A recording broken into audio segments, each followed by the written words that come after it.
Okay. So this evening I'm here with Priscilla, and I'm also Charles Safi. We are really looking at information and communication technology, certain tools and certain techniques that we can use to improve classroom teaching in Sub-Saharan Africa. And ICT has come to stay and is helping our primitive way of teaching and learning, and adding more things to how best we can use pedagogies to teach students in classroom. So we are here trying to discuss certain key elements or certain key findings when it comes to ICT in the Sub-Saharan Africa. Okay. So, talking of ICT, can we know some of the benefits of ICT All right. in Sub-Saharan?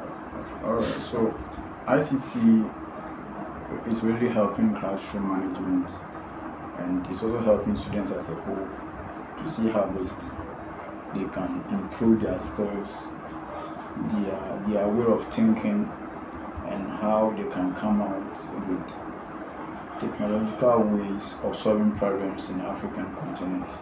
So there are so many benefits in that.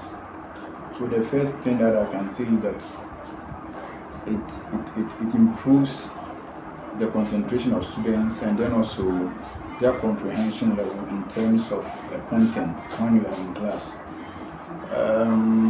Concentration in the sense that the person, once you have your tool or once you have your gadgets in teaching and learning, you are the only person at one particular place. You know how best to go about your things.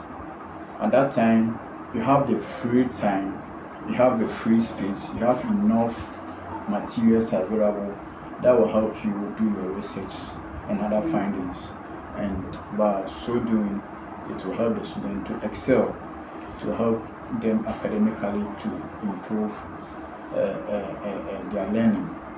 And comprehension also sometimes help them to well understand a concept or whatever that the master was taught. It means that once you are using a tool or once you are using a referencing material, that one will help the student to also get a depth knowledge of what was taught in class. Alright, and sometimes too, there's issue of flexibility.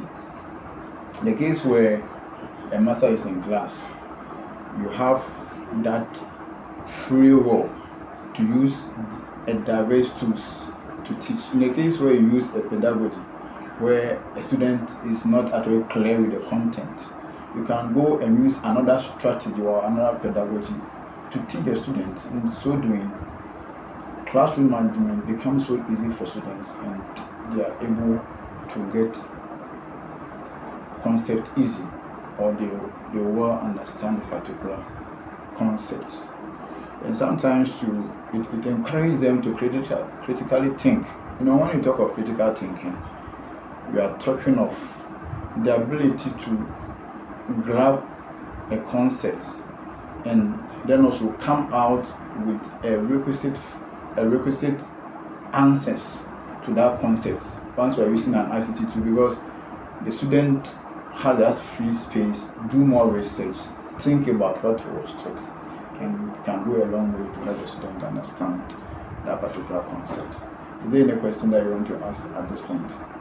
Okay, pertaining to what you were saying, it means ICT has got many benefits looking at them.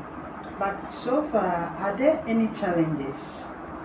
Alright, so before the challenges, I want to add up by saying that sometimes is one other benefit that I didn't add up was that it helps facilitate communication between the teacher and the students.